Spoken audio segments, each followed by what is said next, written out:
দেশের বাইরে এই প্রথম প্রধানমন্ত্রী শেখ হাসিনার নামে ফুটবল টুর্নামেন্ট হতে যাচ্ছে।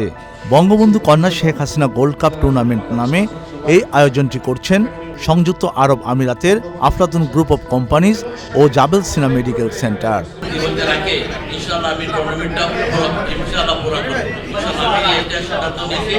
আর শেখ হাসিনা যে সিদ্ধান্ত নিয়েছে 2041 সালে যে বাংলাদেশের 16 বাংলা করব, এটাই আমি মনে করি, আমিও চেষ্টা করব। রাজনীতির মাঝে আমরা একটা বিনোদনের আয়োজন করতে চাই, সেই জন্য আমরা আমাদের মাথাতে আসছে একটা জিনিস। আমরা আফলাতুন গ্রুপ এবং জাবেল সিনার পক্ষ থেকে আমরা একটা ফুটবল টুর্নামেন্ট আয়োজন করছি।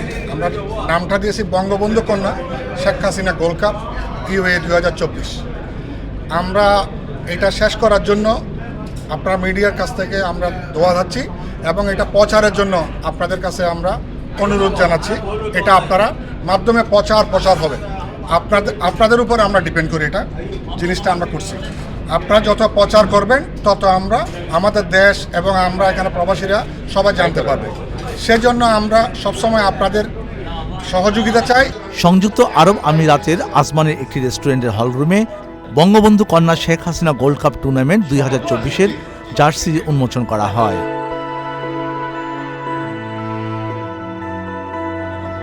অনুষ্ঠানে প্রধান অতিথি ছিলেন বাংলাদেশ কনসুলেট জেনারেল দুবাইয়ের consul general PM Jamal Hossain.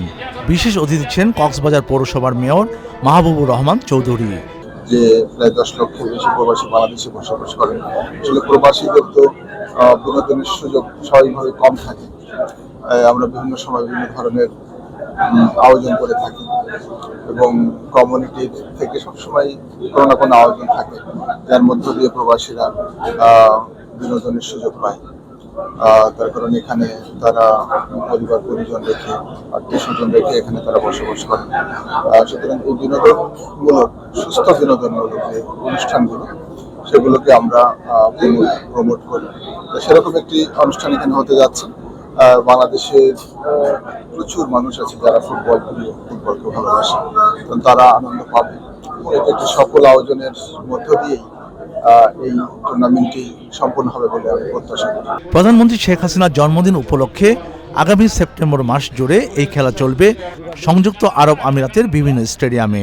খেলায় অংশ নেবে সংযুক্ত আরব আমিরাতের 7টি প্রদেশের 7টি টিম, যাদের নেতৃত্ব দিচ্ছেন বাংলাদেশের বিভিন্ন কমিউনিটির নেতারা। সংযুক্ত আরব আমিরাতে বসবাসকারী শিল্পীদের গানের মাধ্যমে অনুষ্ঠান শেষ হয়।